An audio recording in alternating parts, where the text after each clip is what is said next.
It's time for Rackspace Live, ladies and gentlemen. Why don't we go ahead and get ourselves started? We'd be going forward with our graphics if I could see the screen. There it is, Rackspace Live, folks. Here it is.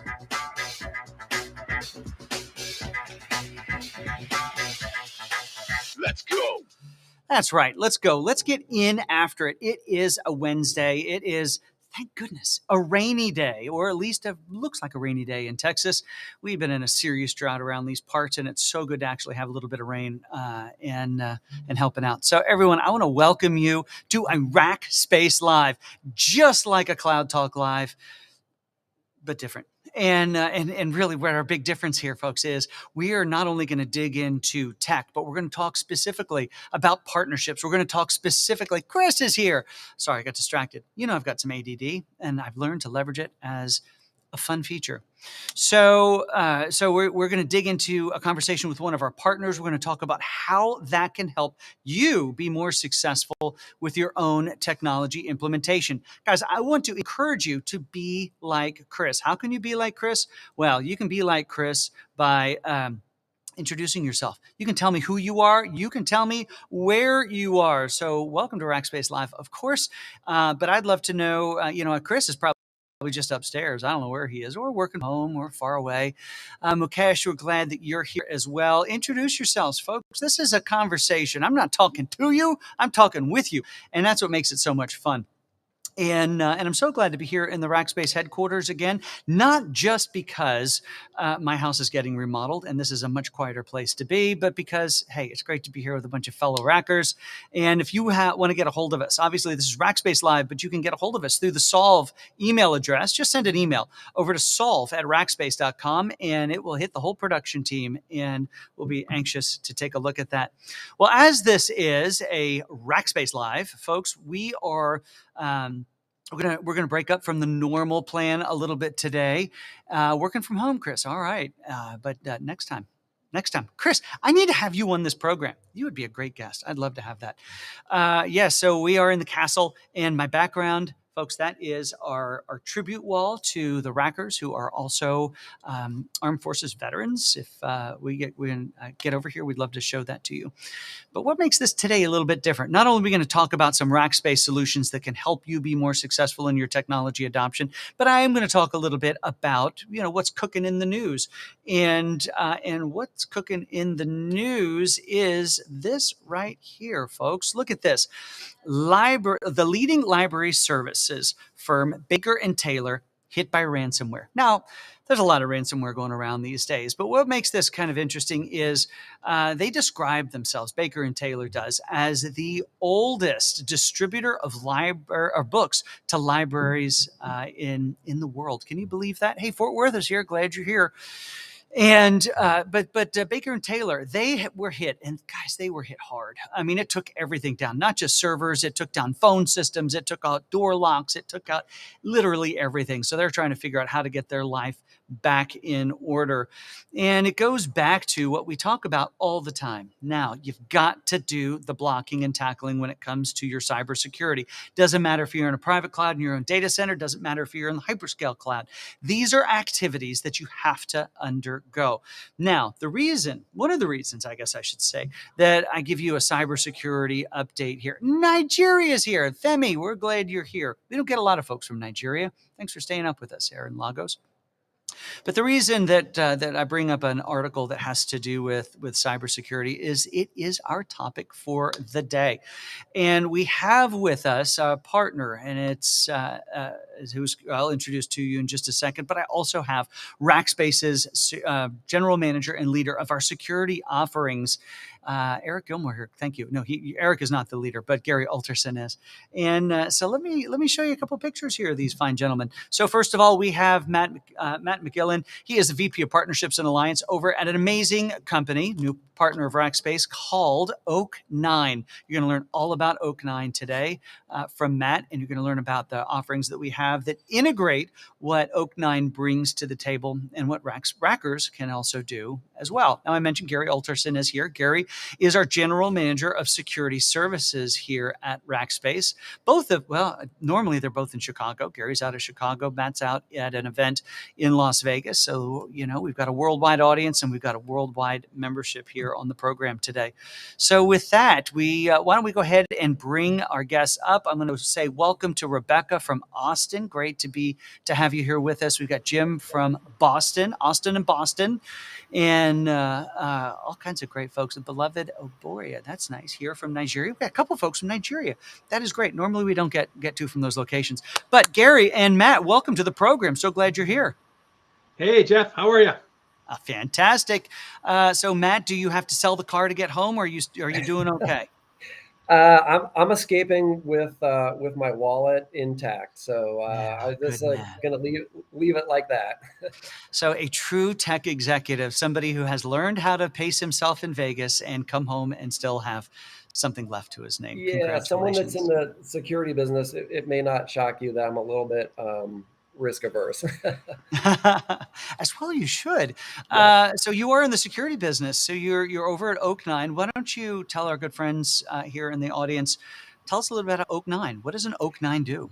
What does an Oak 9 do? Well, Oak 9 is a security company.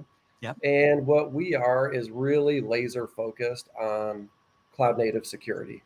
Right. So we see companies, organizations, as they start adopting cloud native as the primary way to deliver application services, things like that. Cloud native is great for size, for scale, for rapid iteration. But one of the things that we're starting to realize is security oftentimes lags behind. As people are on this rapid innovation cycle, one of the things that they need to be really careful about is as they rapidly innovate, are they doing it in a secure manner? And what Oak 9 does is we bring automation to that. We make it so that we are always constantly dynamically looking at your cloud native environment. And more specifically, I know we'll get into this in a minute, but looking at your infrastructure as code to make sure that that's secure and compliant. Yeah, because if we rewind the clock a little bit and go back to, let's even go back to waterfall type development that would happen in an enterprise inside of their data center, let's say, in these constructs, there were all sorts of these phase gates along the way that there was opportunity to stop and look. There was an opportunity to stop and inspect. And security teams would fly in. Legal, in some cases, comes in and looks at stuff, all sorts of different people based on the structure and the IT plans of these different organizations. Now, one of the beauties of the cloud is the fact that everything is software addressable. We can address and build all this stuff through code, all of the complexity, and things move faster and faster. Now, as in all things, that brings opportunity for both good and for bad. And there are examples, aren't there, that we could call out, Matt, about how even some of those processes of even deploying code can get hacked, can get impacted without even anybody knowing that. And then the downstream software is in itself, impacted. I mean, there were some high profiles of stuff like that last year, if you recall. Oh man, you hit the nail on the head. And that is, as we see everything, as code, that's starting to be what the world is, as blank as code. And in a lot of cases, it's for good. In the old days, not to date myself, but when I was a young pup coming up in the business, if somebody wanted to deploy a web application, you had to call somebody like me to go get a screwdriver and a box opener and put, actually rack servers in a rack and configure all this stuff, cables, all that. And now what used to take me a couple months, a developer can do by writing, a couple dozen lines of code. Couple dozen lines of code, and if you put a loop around that's churning out. If there was a mistake in there or something they missed, it's not just an issue; it's potentially thousands of issues. Bingo, you got it exactly, and that ultimately is something that we see as like this tidal wave of potential security problems. If you take, just on average, a FinServe or FinTech company, they might have 50, 60, 70,000 lines of infrastructure as code that is automating and managing their whole cloud environment.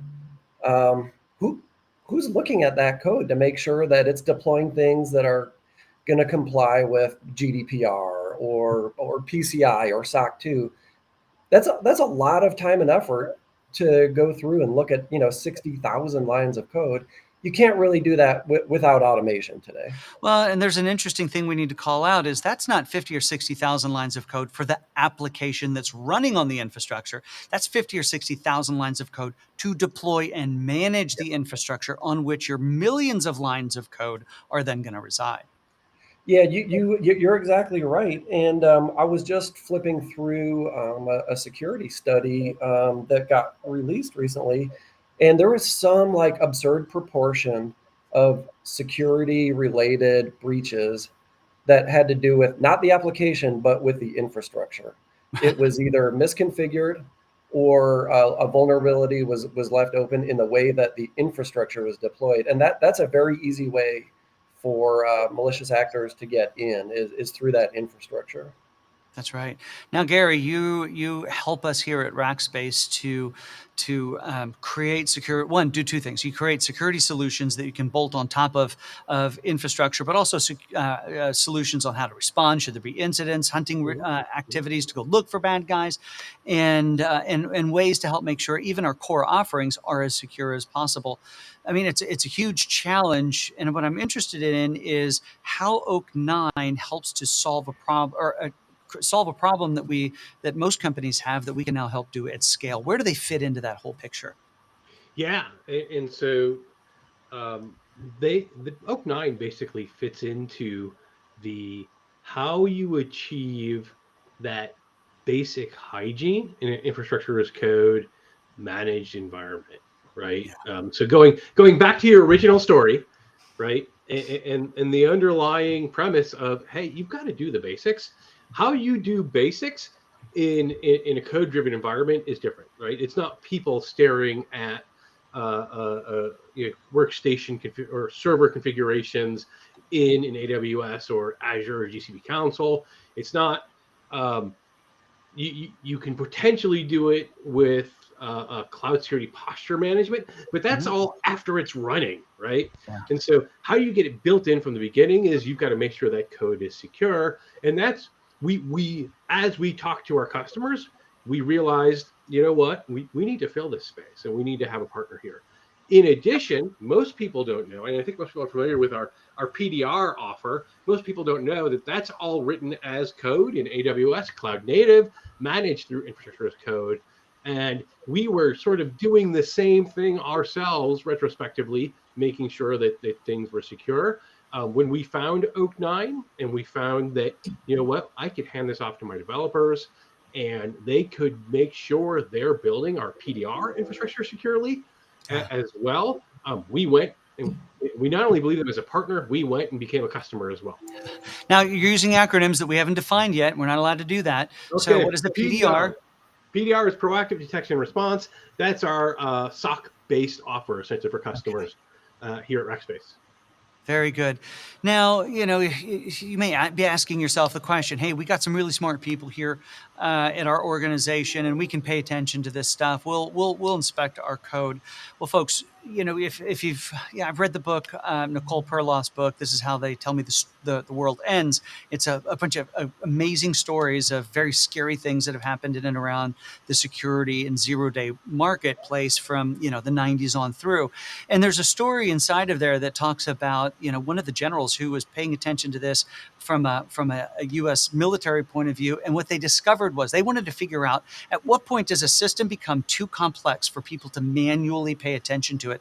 And that number was around 2,000 to 3,000 lines of code. And as Matt calls out very rightly, is the code to one, deploy and manage infrastructure is it measures in the tens of thousands of lines of code, and it's changing on a moment by moment basis. And folks, what automation does the best in the world, and reason we should be using it, is to poke around at those needles in the haystack. Find those needles, find the needle inside the needle inside the needle of the haystack, because that's where the bad guys are often hiding. So Matt, maybe take us down the road a little bit about how you guys do that in practicality. Yeah, you bet. Gary touched on this a moment ago, but for us, one of the core tenets is let's make it so that developers, people that are writing infrastructure as code, can do it right the first time. That as they write their infrastructure as code, if we can use automation to set up some guardrails to say, the database that you're about to deploy, the way you're doing it is not going to pass a SOC 2 audit. Let's give you a little bit of code, an additional snippet that's going to make that pass that SOC 2 audit. So we're using some what we call security blueprints. We've set up SOC 2, ISO 27001, PCI, HIPAA, high trust. We kind of know what good looks like.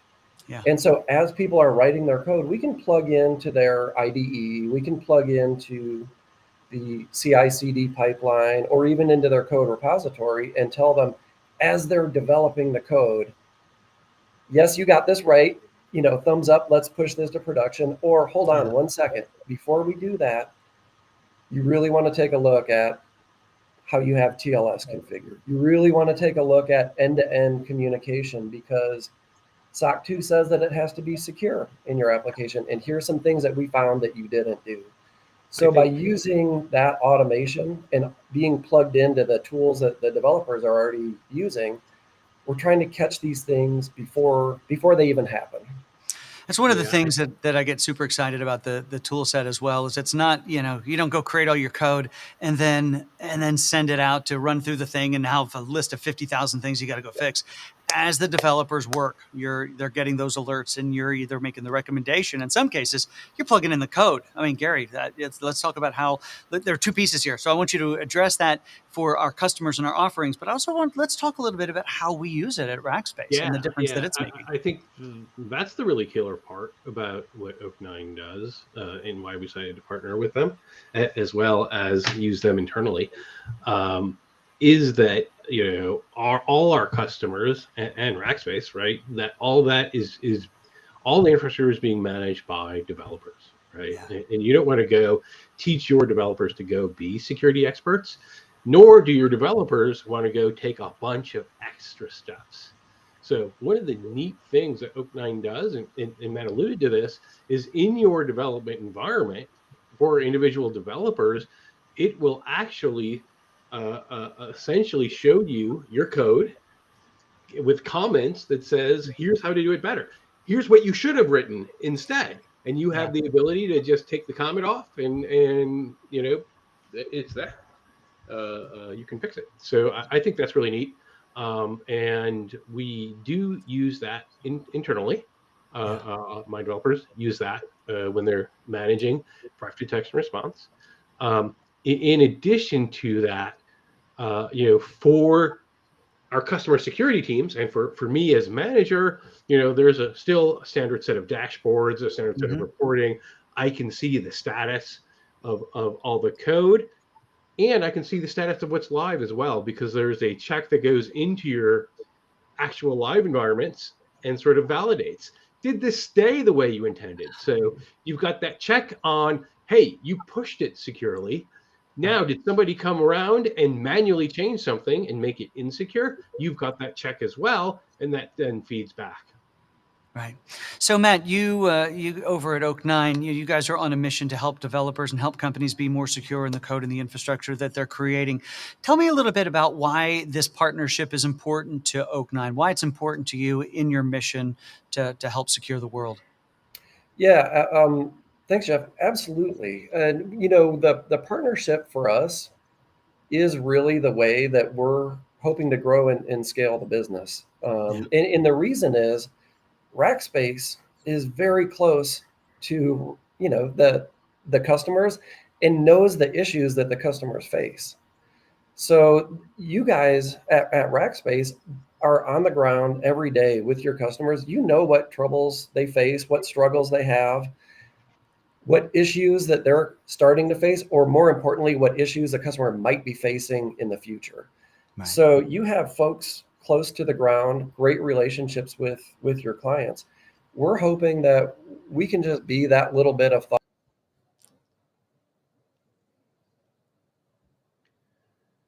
Yep. We were worried about that hotel internet, weren't we? You know, you're Always back. We lost you for just a second or two, but yes, ultimately Okay, we am can I back? take the software that you're creating, we can pull it closer to our customers, and ultimately then be a way to help get your software, get your capabilities in more hands, make the world a more secure place. Gary, now let's talk about why you chose Oak 9. There are others. Why are we working with Oak 9? Yeah, there are others, but the two things we really liked about Oak 9 is one, that really tight integration into the development environment, and two, that sort of line by line code analysis for infrastructure as code. There are others that play in the infrastructure as code space. They don't necessarily go line by line. They're looking for keywords and things like that. So we think this is a lot more comprehensive and effective approach. I will say, in terms of like, as either folks who are talking to our customers, just let's put it into context, right? Hey, you can sell Oak 9. But in reality, where the real power comes is selling Oak 9 with Elastic Engineering, or with professional services, where as we're helping a customer mature and bring them along the curve, we're also helping them integrate Oak 9 into the environment we're managing for them. Yep. And they may be managing themselves together, and then they can take that away. And we think that's really powerful. It's part of the core tool set when you come to Rackspace. It's part of what you get in the offering. So it's incredible stuff. It's not core yet. Matt really wants it to be. At this point, you have to sort of add it, right? Your customers have to choose. It's in the toolkit. It's not provided by default. It is one of the Lego blocks you can add to your solution.